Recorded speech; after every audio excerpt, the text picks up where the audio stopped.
Hello and welcome to another Doctor's Assistant 1 video. Today I'm doing the finally doing the review of the first Doctor Who Dark Eyes box set review. Now, if you're a very long time subscriber and or viewer of my channel, you will know that years and years ago I had a video of Dark Eyes review on the channel, but deleted it and so now this is the most recent version of said review.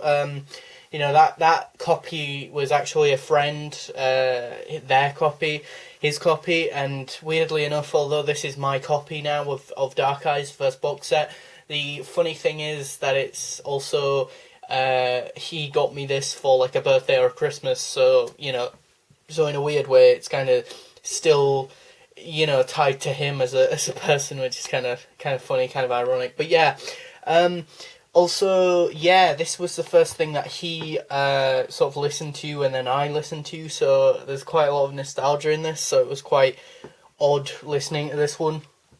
But going over the box set first, the sort of cardboard sleeve box set you've got Molly there, you've got the 8th Doctor played by Paul McGann there, in the centre in the new Dark Eyes costume, and then Toby Jones, and then 2 Daleks there, some barbed wire down there with Dark Eyes, the X, and then the Dark Eyes, the Doctor Who McGann logo, Big Finish in the corner there, and then you've got sort of a unique design spine, and I say that because I think it's only the Dark Eyes range that has the stories on the spine. I could be wrong about that, could be completely talking out my arse on that, so but yeah, you've got the Great War, Fugitives, Tangled Webs, and X and the Dalek, and then a number 1 as well.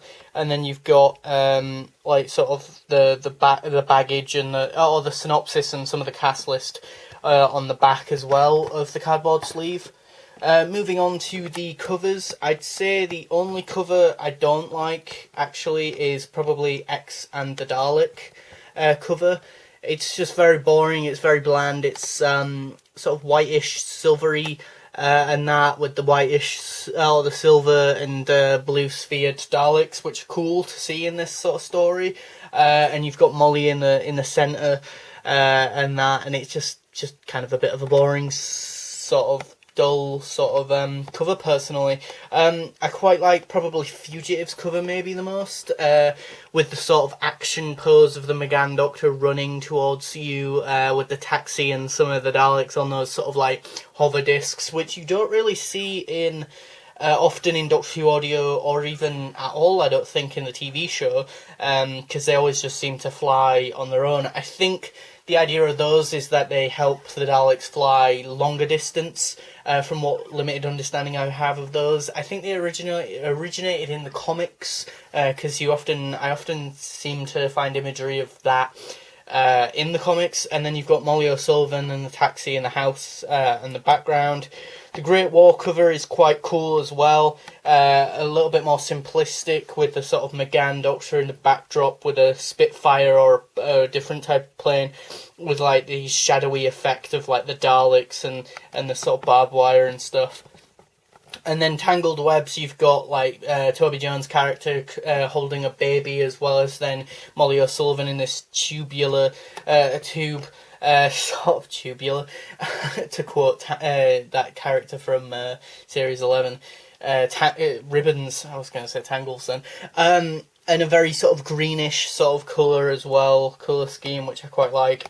I also quite like the banners on all of these as well, with the sort of vortex, having McGann there as well, with the sort of purplish, sort of a purplish sort of effect, which seems to be the motif, or the main colour motif throughout this box set is probably purple, which kind of makes sense considering the box set is called Dark Eyes.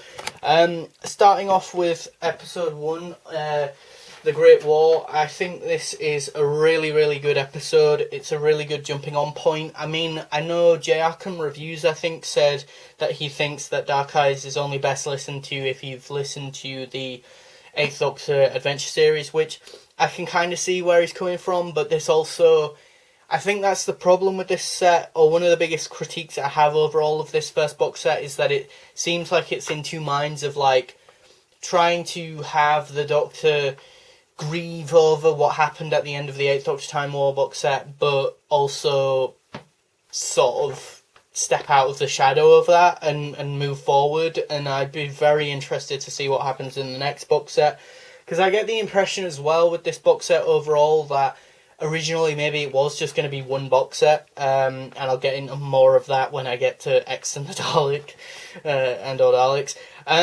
But yeah, I love the World War One setting. I love the sort of World War One setting. McGann is superb in this. He's superb throughout. You know, he could have, and this is a testament to him as a bloke and or guy, and an actor. I think he could have, you know, chemistry with a wooden chair, and it'd be amazing. Or he could act alongside a wooden chair, and it'd still be amazing. You know, he's got chemistry for, you know, miles upon miles. You know, like for as long as Doctor Who's been going on, he has chemistry to fill all that. You know, and then some probably. As well, you know, he's in an interesting place because of, as I say, the previous events and that, and I love where it sort of starts. It's very dark, no pun intended, and that, and how he is emotionally, and then setting that up with the sort of visual / setting and world building of the First World War is superb, and the train and that, and Molly O'Sullivan's introduction, and she's brilliant. Ruth Bradley, I think her name is, and she's superb. You know, she's very feisty, very defiant against the Doctor. She doesn't take a lot of nonsense from him, which is a theme throughout, I suppose. And that, and she's this World War One vad, and or nurse, you know, during this time. So she's trying to help wounded men. Of the physical variety, and then yeah, sort of this, you know, long-haired, sort of leather jacketed sort of bloke ends up being the type, or the person that she ends up having to save on an emotional level, I suppose, because, you know, there's no physical problems with the Doctor. And then, yeah, there's also an entanglement with the Time Lords and that, and it very much feels very sort of Genesis of the Daleks, this whole box set. And I feel like this is the closest audio Doctor Who Big Finish release that I can think of that has got to sort of Genesis of the Daleks sort of level in terms of the acclaim / the acclaim amongst fans and where it is in the pantheon of Doctor Who. And so, yeah, some may say it's overrated, to be fair, like how quite a few people say Genesis is. And that the sound design and acting, sound design and music as well throughout all four of these stories are superb. They are brilliant, and I can totally understand why now in retrospect, back in like 2012, 2013, either the year that this released, if not a year after, it got an award, I think, for like best audio design drama or best audio drama that year, and I can totally see why. Maybe the whole box set as a whole, maybe not just the Great War, but yeah, they're all written, all four stories are written by Nicholas Briggs, the guy who does the voice of the Daleks, and also he's the script editor, as well as the fact that each episode is an hour, and it's so mad to think that this episode's an hour long, The Great War, and it just keeps going on and on and on. You know, the penny whistle sort of gag and that, I love that, and I love the sort of slow introduction of the Daleks, I suppose. I mean, you could argue maybe they could have been in it a bit more, or they could have done more stuff, maybe.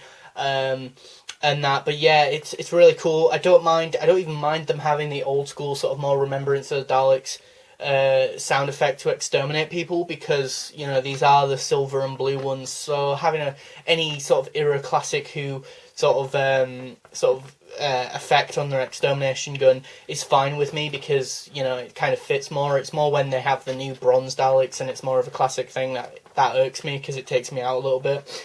And yeah, genuinely, I think this is easily, if not the best Nicholas Briggs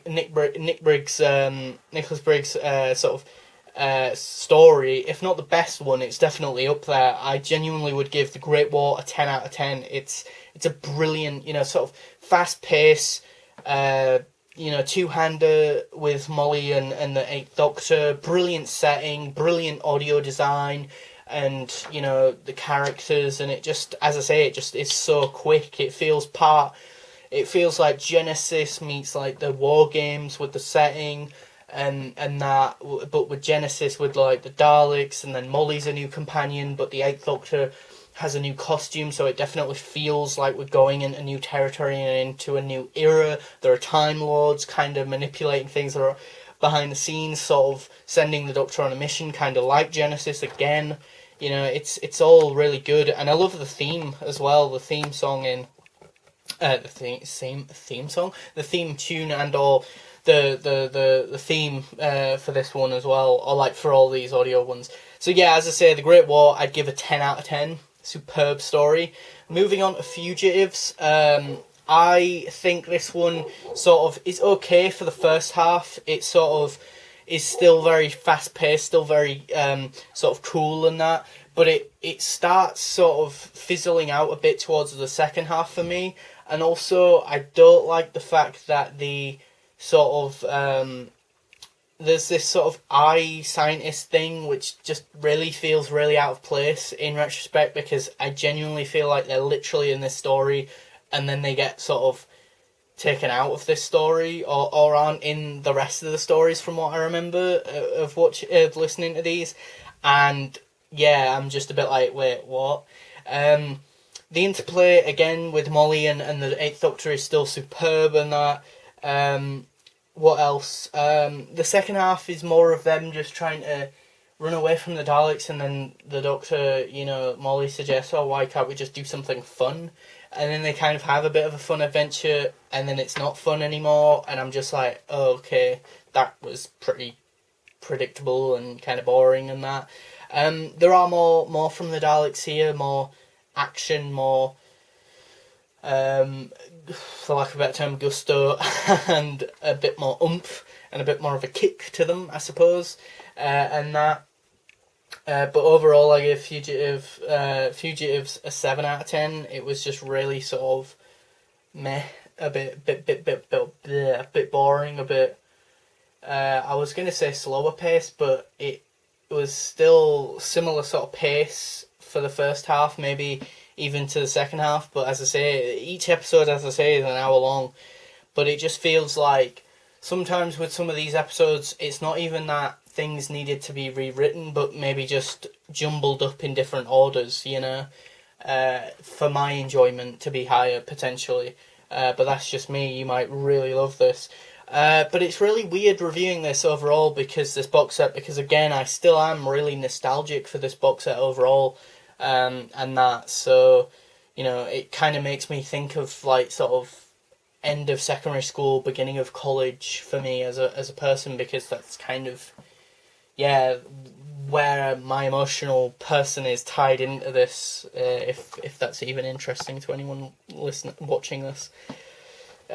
Moving on to Tangled, I really like this one. I'm pretty sure we get introduced to Toby Jones's character a bit more, if not in the previous episode, and that Fugitives, but here we see a bit more from him, and that, and how he might be involved with Molly, and that, and what's wrong with her, and why she has dark eyes, or why why she's so important, or why she is the way she is. There's parts of where the whole Daleks are being good and that, and I love that, because it's just so obvious that they're not, and that, but it's so interesting to play with the idea of like, but Doctor, you need to one day let your guard down, maybe one day they will be good, and that, and he just can't do that. And also, especially in these times, it's really interesting to see this whole box set sort of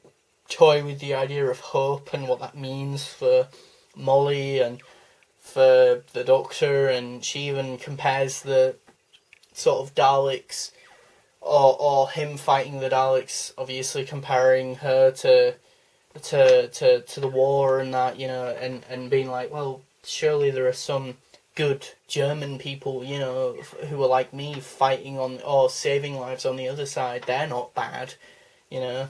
and then the Doctor's like, no, but like the Daleks, they're like a stick of rock with exterminate written in the core of it. You just can't change what a Dalek is. And it's fun just hearing them be nice and do nice things and genetically re-engineer themselves to be not like the Daleks. Kind of think Daleks in Manhattan. Sort of episode, that two-parter. And again, the audio design's good, and Toby Jones is good, and there's a lot of other different people who I didn't realise were in this, from either Classic Who or Tim Treloar, who sort of famously plays the Third Doctor in audio. He's in this as the president, I think, or Gallifreyan president at the time. And there's also a little bit of a jab and a bit of a funny thing about how, there's a whole thing of like the Daleks at one point will destroy all of the Time Lords, almost destroying themselves in the process, because this was written not after, well, it was written sort of 2012, so we would have been just before sort of, the 50th year, so, the Time War was definitely a thing, but it wasn't quite, in terms of Doctor Who Big Finish audios, they hadn't ever dipped their toes into it, and it's kind of funny how Nick Briggs is kind of in the context of the show sort of saying how ridiculous that would be, because, in this sort of timeline in Dark Eyes, clearly the Eighth Doctor doesn't believe that such a thing would be even possible, and it very much feels like a very timey-wimey sort of paradoxical box set overall, with very Stephen Moffat-y, but with the good writing of like a Russell T Davies in terms of the Daleks, So you've got you've got those two things, sort of good things in that, and I'd give Tangled Webs an 8 out of 10. Moving on to X and the Daleks. It's pretty much just exposition dump the episode. It's not good. I mean, if you were to give you an idea, if you were supposed to take a shot every time they said like the genetic engineering machine or something to that effect, there's sort of a sci-fi MacGuffin sort of thing that the Dalek time controller, who you would have thought would have been on one of the covers at least, the CDs, if not on the cardboard sleeve, or would have been more present maybe, although maybe his character is that he's more of a skulking character in the shadows, from what little I gather on his presence in this sort of box set series, or box set thus far, I get the feeling that that's his character. Toby Jones is good in the times that we do see him, and I'm trying not to give any spoilers away for anyone who hasn't listened to these.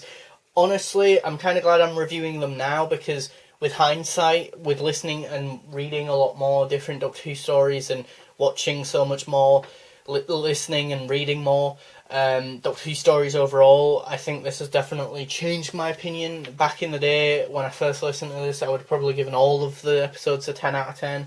But as I say, X and the Daleks, probably a 7 out of 10. I like Straxus, I think his name is, even though he kind of gives me sort of Irvian Braxiatel sort of vibes. Again, Toby Jones is good, but I genuinely wish he was in it more. And likewise with quite a few other characters, I feel like in having Paul McGann's Eighth Doctor and Molly O'Sullivan be the core crux of this sort of box set, you've kind of, unfortunately, other than the Daleks and maybe Toby Jones and maybe Straxus, or whatever his name is, other than those four characters, I feel like a lot of other characters have been somewhat shallow and kind of shafted, really, basically, which is a shame. Not in terms of the performances people gave, far from it. Everyone did a superb job, even if they were only in an episode or two, for all of 5 or 10 minutes, or less. everyone in terms of the performances given were stellar. I'm just saying, like, in terms of the characterization, it feels like sort of like a bit shallow, or a bit like not as impactful really. It's it's weird. This audio story feels like, or box set feels like, imagine Series 10 Episode 1, the pilot, but set in, as I say, sort of setting of like sort of Dalek, Genesis of the Dalek / sort of the War Games, sort of World War One sort of thing / sort of Evil of the Daleks and some other Dalek inspiration-y sort of stories, because again you have the Daleks being good at a time. And there is this sort of unfolding, unravelling mystery, which is quite intriguing. More so when you first listen to this. I think obviously on a second listen or a third listen, it dwindles. And as I say, I think X and the Daleks, ironically, on the flip side to the Great War, I would say is one of the weakest. I might not say it's the weakest Nick Briggs story, but I would definitely say it's down there at the bottom. So it's quite insane to think that Dark Eyes has, as I say, one of easily Nick Briggs' best Doctor Who stories in a 10 out of 10, and then X and the Daleks was 7 out of 10, which I think is one of his weaker ones, maybe not even the weakest in my opinion. And so overall for Dark Eyes 1, I would give it a 32 out of 40, unfortunately missing 8 points from being, the perfect book set overall. But yeah, so hopefully if things go according to plan, hopefully my next Doctor Who Big Finish audio box set review should be hopefully Dark Eyes 2, as I don't currently have it of this recording, but I should hopefully be getting it for my birthday. But also I'm very curious as to see where the hell they will go with the second box set, as I say, I get the impression that this box set was originally going to be just a single box set, but then it was so popular that, they had to do a second one, and maybe even a third and fourth one, as I know there are a third and a fourth one. But yeah, I mean, even Nick Briggs sort of said with Fugitives, the whole sort of second half of them being on a fun adventure, he thought he kind of somewhat shat the bed there in terms of that idea. You couldn't have the Doctor and the companion just having tea and be like, yes, this is nice, and then that be the emotional climax / pinnacle of the tension and the drama within the story. And I can kind of get where he's coming from, but by the same token, it's like, it's like a half-baked idea, and he even says in the behind the scenes that he chickened out at the last minute, and then just went back to the rest of the sort of bulky, sort of timey-wimey, paradoxical Dalek / Time Lordy sort of thing. It very much feels, Dark Eyes 1 feels very much like a Doctor Who Time War box set without it being a Time War box set, if that makes sense. It feels like an alternative universe, like a what if the Time War didn't happen, then I feel like this would be the closest thing to the Time War, in terms of the Eighth Doctor getting close to it, even though now we know, in retrospect, that he does somewhat fight on the fringes of the Time War and tries to avoid it and evade it even. So yeah, thanks for watching. Please do comment, rate and subscribe.